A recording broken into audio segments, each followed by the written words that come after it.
వివరాల్లోకి వెళ్తే భారతదేశ ప్రజలందరికీ మహోత్కృష్టమైన రాజ్యాంగాన్ని అందించి స్ఫూర్తిగా నిలిచిన గొప్ప మహోన్నతుడు డాక్టర్ బిఆర్ అంబేద్కర్ అని జిల్లా కలెక్టర్ షాన్ మోహన్ పేర్కొన్నారు. సాంఘిక సంక్షేమ శాఖ ఆధ్వర్యంలో బాబాసాహెబ్ బిఆర్ అంబేద్కర్ 134వ జయంతి వేడుకలు జిల్లాలో ఘనంగా జరిగాయి. స్వాతంత్ర సమరయోధుడు, భారత తొలి న్యాయశాఖ మంత్రి అంబేద్కర్ జయంతిని పురస్కరించుకుని సోమవారం ఇంద్రపాలెం కోడలి వద్ద ఉన్న ఆయన విగ్రహానికి జిల్లా కలెక్టర్ షాన్ మోహన్, శాసనమండలి సభ్యులు కర్రి పద్మశ్రీ, పేరాబతుల రాజశేఖర్, కాకినాడ పట్టణం శాసనసభ్యులు వనమాడి కొండబాబు, ఏఎస్పీ మానిష్ పాటిల్ దేవరాజ్, వివిధ శాఖల అధికారులు, ప్రజా ఉద్యమ సంఘాల నాయకులు, ఇతర ప్రజాప్రతినిధులు పూలమాలలు వేసి ఘనంగా నివాళులర్పించారు. అనంతరం కేక్ కట్ చేసి శుభాకాంక్షలు తెలియజేశారు. డాక్టర్ బిఆర్ అంబేద్కర్ జయంతి సందర్భంగా విశ్రాంత తెలుగు అధ్యాపకులు డాక్టర్ చిలుకోటి కూర్మయ్య రచించిన అంబేద్కర్పై అపోహల సృష్టి, వాటికి సమాధానాల పుస్తకాన్ని జిల్లా కలెక్టర్ షాన్ మోహన్, ఎమ్మెల్సీలు కర్రి పద్మశ్రీ, పేరాబతుల రాజశేఖరం, ఇతర ప్రజాప్రతినిధులు చేతుల మీదుగా ఆవిష్కరించారు. కాకినాడ జగన్నాథపురం సాంఘిక సంక్షేమ శాఖ బాలికల వసతి గృహంలో చదువుతూ ఇంటర్మీడియట్ ఫలితాల్లో 956 మార్కులు సాధించిన కె రాజేశ్వరి, 917 మార్కులు సాధించిన సిహెచ్ దేవీలను జిల్లా కలెక్టర్, ఎమ్మెల్సీలు, ఎమ్మెల్యే, ఇతర ప్రజాప్రతినిధులు ఘనంగా సత్కరించి అభినందనలు తెలియజేశారు. ఈ సందర్భంగా జిల్లా కలెక్టర్ షాన్ మోహన్ మాట్లాడుతూ డాక్టర్ బిఆర్ అంబేద్కర్ దేశానికి అందించిన సేవలను మన దైనందిన జీవితంలో ప్రతిరోజు తలుచుకుంటూనే ఉన్నామని అన్నారు. బాల్యం నుంచి ఎదుర్కొన్న కష్టాలు, ఆయన చేసిన పోరాటాలు మనలో నిరంతరం స్ఫూర్తిని నింపుతాయని అన్నారు. ఏ సమాజంలోనైనా చదువు మాత్రమే ఎలాంటి పోరాటాలు, సమస్యల నుంచైనా గట్టెక్కించగలదని, చిన్నపిల్లలను ఏ సందర్భంలోనూ చదువుకు దూరం కాకుండా చూడాలని ఆయన తెలిపారు. కాకినాడ పట్టణ శాసనసభ్యులు వనమాడి కొండబాబు మాట్లాడుతూ దేశంలోని అన్ని వర్గాల ప్రజలకు సమాన హక్కులు, సమాన అవకాశాలు కల్పించడంతో పాటు రాజ్యాంగ ఫలాలు అందరికీ దక్కాలనే లక్ష్యంతో అలుపెరగని పోరాటం చేసిన నిష్కలంకమైన దేశభక్తుడు డాక్టర్ బిఆర్ అంబేద్కర్ అని పేర్కొన్నారు. ఆయన యొక్క ఆశయాలు, ఆలోచనలు భావితరాలకు అందించాలనే ఉద్దేశ్యంతో గౌరవ రాష్ట్ర ముఖ్యమంత్రి నారా చంద్రబాబు నాయుడు కృషి చేస్తున్నారని, ఎస్సీ, ఎస్టీ సబ్ ప్లాన్ నిధులు దుర్వినియోగం చేయకుండా ప్రత్యేక చట్టం తీసుకువచ్చారని ఆయన గుర్తు చేశారు.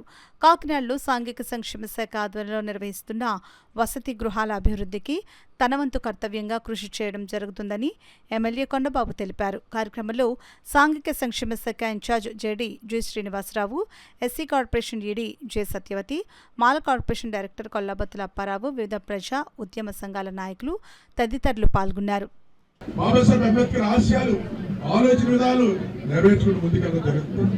అసమానతలు తొలగాలన్న ఆలోచనతోనే రిజర్వేషన్ విషయంలో కొన్ని నిర్ణయాలు తీసుకోవడం జరిగింది. ఎందుకంటే అందరూ సమానంగా బతకాలి. బాబాసాహెబ్ అంబేద్కర్ ఆశయాలు కూడా అదే, అందరూ బతకాలన్న ఆలోచన. అందులో చిన్న చిన్న ఇబ్బందులు ఉన్నాయి. పెరుగుతున్న జనాభాను బట్టి, మారుతున్న విధానాన్ని బట్టి ఇప్పుడున్న పరిస్థితిలో కొన్ని మార్పులు చేయవలసిన అవసరం ఉంది. అందుకే మనం కొన్ని నిర్ణయాలు తీసుకోవడం జరిగింది. ఈరోజు బాబాసాహెబ్ అంబేద్కర్ కి 2 కళ్ళు ఉంటే ఆ 2 కళ్ళు ఒకటి బాబు జగజ్జీవనంలో, ఒకటి అంబేద్కర్ గారు 2 కళ్ళు అని కూడా సందర్భంగా తెలియజేస్తున్నా. ఈ రోజు కొన్ని నిర్ణయాలు తీసుకుంటే దాన్ని కూడా రాజకీయాలు చేయాలని చూసుకుంటారు కొంతమంది. రాజకీయాలకు అది కావాల్సింది. మనకి ఈ సమాజంలో అందరూ బాగా బతకాలి, సమానంగా ఉండాలని ఆలోచన తీసుకున్న నిర్ణయాలండి కూడా. నేను అందుకే చెప్తున్నా, ఒక సింపుల్ ఒక విషయం చెప్తానండి. గత ప్రభుత్వంలో మనకి ఈ కాకినాడలో ఉన్నటువంటి ఏ ఫంక్షన్ చేసుకోవాలన్నా, ఏ కార్యక్రమం చేసుకోవాలన్నా అంబేద్కర్ భవన్ మనకి దాన్ని ఉపయోగించుకుంటారు. అంబేద్కర్ అంటే అంబేద్కర్ భవన్లో ఎస్సీలే కాదు, అన్ని వర్గాల ప్రజలు దాన్ని ఉపయోగించుకుంటూ ఉంటారు. అంబేద్కర్ భవన్లో మీటింగ్లు పెడతారు, పెళ్లిళ్ళు చేసుకుంటారు, అన్ని చేసుకుంటూ ఉంటారు. అది పాడైపోయింది. పాడైపోయినప్పుడు ఒక రిప్రజెంటేషన్ ఇచ్చారు కలెక్టర్ గారికి. ఆయన హరికరణ్ గారు కలెక్టర్ గారు ఉన్నారు. ఏమండి, ఈ అంబేద్కర్ భవన్ పాడైపోయింది, ఏమీ చేసుకోలేకపోతున్నాం, అది రిపేర్ చేయాలి, బాగు చేయాలని చెప్తే ఆయన ₹1 కోటి షాంక్షన్ చేశారండి. హరికరణ్ గారు ₹1 కోటి షాంక్షన్ చేశారు అంబేద్కర్ భవన్ చెప్పి, మాకు తెలియకుండా చేస్తామని చెప్పి ట్రాన్స్ఫర్ చేసేసారు. అంతకన్నా గౌరవం ఏముంది మనకి? ఈ సందర్భంగా తెలియజేస్తాను. వెనుకబడిన వర్గాల్లో ఉన్న వాళ్ళని ఇంకా వెనుకబడడానికి చేసే ప్రయత్నం అనిపిస్తుంది నా పర్సనల్ ఒపీనియన్. సో దీంట్లో తప్పు ఒప్పు నాకు తెలియదు. బట్ ఈ జిల్లాలో అతి ముఖ్యంగా నేను చూసిన ఒక very very bad habit. So దయచేసి ఈ సందర్భంగా అది ఒకటే చెప్పచ్చు. ఇందాక నేను వస్తుండేవాడు కూడా ఒక ఉన్నాడు, చిన్న పిల్లవాడు, అది చూసుకుంటొచ్చు. సో ఐ రియల్లీ రిక్వెస్ట్, మనం పోరాడాలి, మనం కలిసికట్టుగా ఉండాలంటే మార్గం ఏంటంటే కరెక్ట్గా చదివించుకొని వాడి వల్ల 10 మంది ఉపయోగం కలిగించాలి. అంతే, అది ఒక్కటే మార్గం. అంతేనా?